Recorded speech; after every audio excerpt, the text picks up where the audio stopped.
नमस्कार, जय हिंद। मैं अमरपाल सैनी एक बार फिर हाजिर हूँ एक नई क्लास लेकर। तो अभी हम हड़प्पा सभ्यता यानी कि ईंटें, मनके और अस्थियां कक्षा 12वीं का पहला अध्याय कर रहे हैं और ये हमारे इस अध्याय का चौथा भाग है, भाग 4 है। तो चलिए शुरू करते हैं आज की क्लास। और इस क्लास में हमारा जो टॉपिक है कि हड़प्पा सभ्यता में इतिहासकारों ने शोध कार्य किए, खोज की, और इन खोज के दौरान इतिहासकारों ने, पुरातत्वविदों ने अनुमान लगाया कि हड़प्पा सभ्यता में शासक थे या नहीं। हालांकि इतिहासकारों को हड़प्पा सभ्यता में शासकों के, राजा महाराजाओं के, अधिकारी वर्ग के होने का कोई स्पष्ट प्रमाण नहीं मिलता, कोई स्पष्ट साक्ष्य नहीं मिलता, परंतु फिर भी कुछ तथ्यों के आधार पर इतिहासकार यह अनुमान लगाते हैं कि शायद हड़प्पा सभ्यता में शासक रहे होंगे, राजा रहे होंगे और वहां भी शासन प्रणाली प्रचलित होगी। तो चलिए आइए समझते हैं कि कैसे इन बिंदुओं के माध्यम से हम ये सिद्ध कर सकते हैं, हम ये कह सकते हैं कि हड़प्पा सभ्यता में शासक रहे होंगे। तो ये हमारे पास प्रमाण है कि कैसे हड़प्पा सभ्यता में शासकों के होने की पुष्टि होती है। पहले हम बात करें, हालांकि इन्हीं बिंदुओं की हम बात पहले भी कर चुके हैं, लेकिन वहां इन बिंदुओं का, इन पॉइंट्स का उपयोग कुछ और है और यहाँ जब हम बात कर रहे हैं यहाँ उनका इस्तेमाल कुछ और है। तो चलिए बात करें सबसे पहले हम नगर नियोजन। तो जैसे कि हमने बार बार हम बात कर रहे हैं कि हड़प्पा सभ्यता के नगर नियोजन में हड़प्पाई शहरों को दो वर्गों में बांटा गया था, दुर्ग और निचला शहर। हालांकि दुर्गों में शासकों के होने या उनके निवास करने का कोई स्पष्ट प्रमाण नहीं मिलता, लेकिन फिर भी हड़प्पा सभ्यता में इन शहरों को इस तरह नियोजित किया जाना कि जहां पर दुर्ग निचले शहर से छोटे आकार का, अधिक ऊंचाई वाले स्थान पर और जिसकी अलग से किलेबंदी की गई थी, इन आधारों पर इतिहासकार अनुमान लगाते हैं कि हड़प्पा सभ्यता में ये दुर्ग शायद इतिहासकारों, ये जो दुर्ग थे वो शासकों के निवास स्थान ही रहे हों। इस तरह हम कह सकते हैं कि हड़प्पा सभ्यता का नियोजन हमें शासकों के प्रमाण होने का प्रमाण देता है। दूसरी हम बात करें स्थापत्य। हम पहले बात कर चुके हैं कि हड़प्पा सभ्यता के स्थापत्य में इसके मकानों को पंक्तिबद्ध और व्यवस्थित रूप से बसाया गया था। ऐसे भी प्रमाण मिलते हैं कि हड़प्पा सभ्यता में बनाए गए मकानों को इस तरह बसाया गया था कि पहले सड़कें बनाई गई और उन सड़कों के दोनों ओर बाद में मकानों को यानी घरों को बसाया गया, और ऐसा होना किसी शासक की उपस्थिति में ही संभव था। इसलिए हड़प्पा सभ्यता का स्थापत्य भी हमें वहां पर शासकों के होने का प्रमाण देता है, इस बात की पुष्टि करता है। फिर हम बात करें जल निकास प्रणाली। जैसे कि हमने पहले ही बात की कि हड़प्पा सभ्यता की जल निकास प्रणाली एक सुव्यवस्थित और विकसित जल निकास प्रणाली थी, और ऐसा हो पाना, इस तरह की कोई प्रणाली हड़प्पा सभ्यता में लागू हो पाना, व्यवस्थित हो पाना, ये इशारा करता है, प्रमाण है इस बात का कि शायद हड़प्पा सभ्यता में शासक रहे हों और उन शासकों की उपस्थिति, उन शासकों की देखरेख में ही हड़प्पा सभ्यता में इतनी समृद्ध और इतनी विकसित जल निकास प्रणाली पाई गई हो। उसके बाद हमने बात की कि हड़प्पा सभ्यता से प्राप्त होने वाले साक्ष्यों में एक बहुत बड़ी मात्रा, एक बहुत बड़ी तादाद किसकी है? हड़प्पाई मोहरों की है।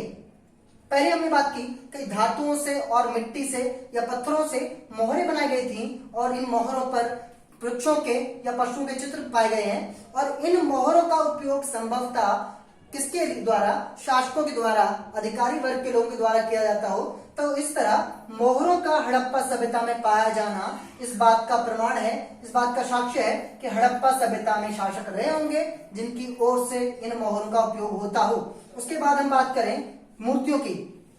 पहले भी हमने बात की कि हड़प्पा सभ्यता में मूर्तियां पाई गई और इन मूर्तियों में कुछ मूर्तियां पुरोहित, राजा, नृत्य की या इस तरह की कुछ मूर्तियां पाई गई हैं, और इन मूर्तियों में इस तरह की आकृतियां, इस तरह के व्यक्तित्व का प्राप्त होना या इसका बोध होना इस ओर इशारा करता है कि हड़प्पा सभ्यता में शासक रहे होंगे जिनकी वह मूर्तियां हैं। इस तरह मूर्तियां भी हड़प्पा सभ्यता में शासक होने की पुष्टि करती हैं। फिर हम बात करें बांट।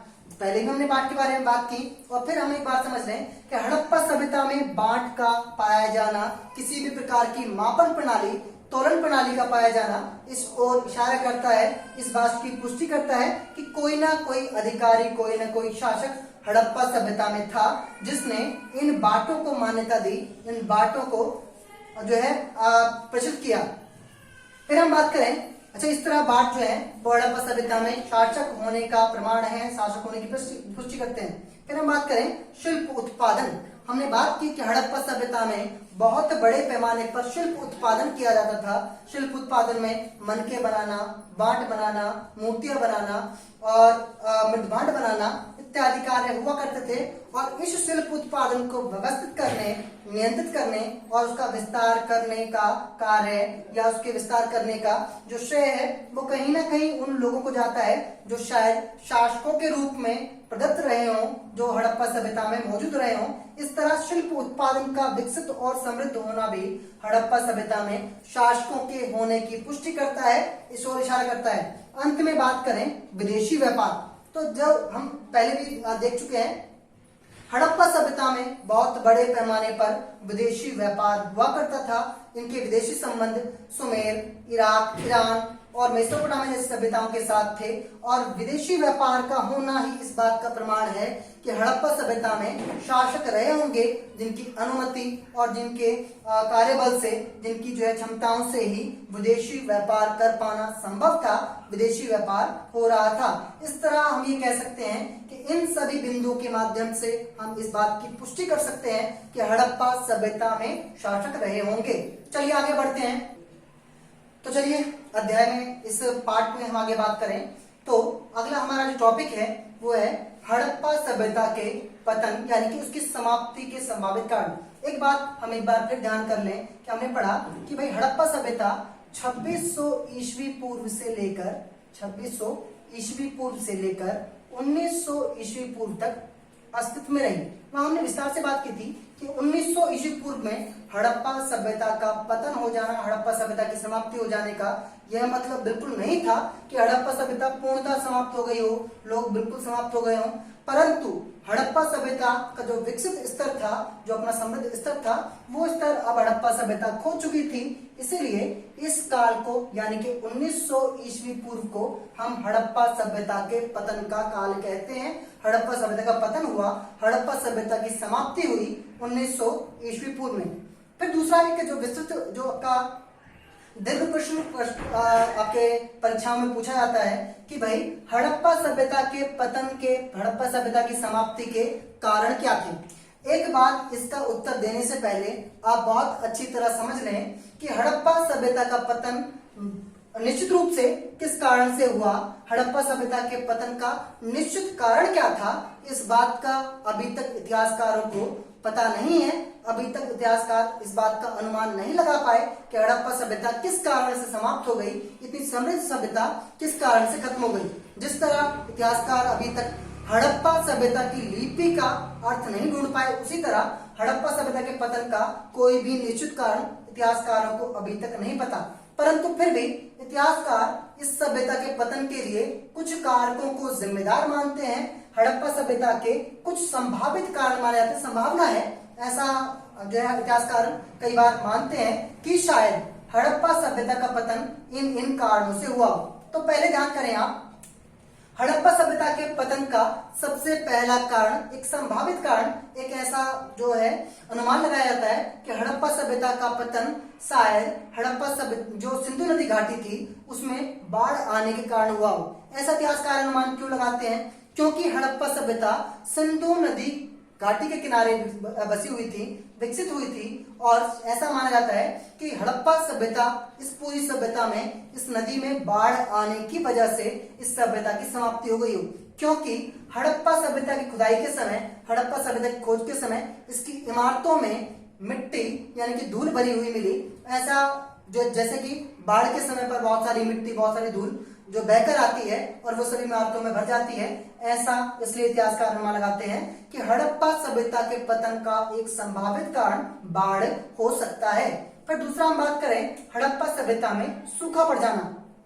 कई बार इतिहासकार ऐसा अनुमान लगाते हैं क्योंकि हड़प्पा सभ्यता की समृद्धि हड़प्पा सभ्यता के विकसित होने का एक महत्वपूर्ण कारण था कि हड़प्पा सभ्यता सिंधु नदी के किनारे बसी हुई थी। अब सिंधु नदी के किनारे बसे होने का मतलब था कि सिंधु सभ्यता पूर्ण रूप से, पूरी तरह से अपनी जल आवश्यकताओं के लिए, जल आपूर्ति के लिए किस पर निर्भर थी? सिंधु नदी घाटी पर या अन्य नदियों पर।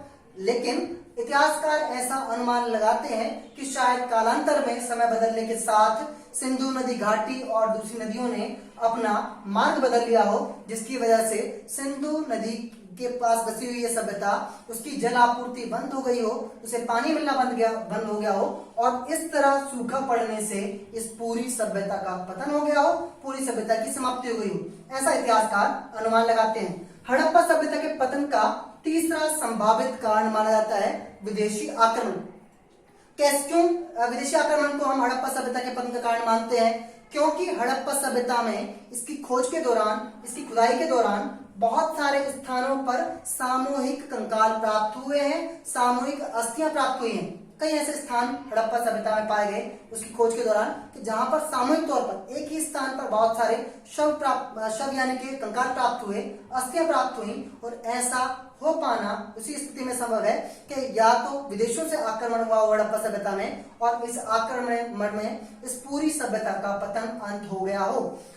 विदेशी आक्रमण की संभावना एक इस वजह से मानी जाती है कि हड़प्पा सभ्यता के विदेशी संबंध बहुत अच्छे थे, और यहाँ अन्य देशों को भी इस बात का ज्ञान था कि हड़प्पा सभ्यता का समृद्धि स्तर, उसका विकसित स्तर जो है क्या है। ऐसा इसलिए माना गया कि हड़प्पा सभ्यता पर शायद विदेशी आक्रमण हुआ हो और इस आक्रमण में पूरी सभ्यता का पतन हो गया हो। तीसरा संभावित कारण हड़प्पा सभ्यता का माना जाता है गृहयुद्ध।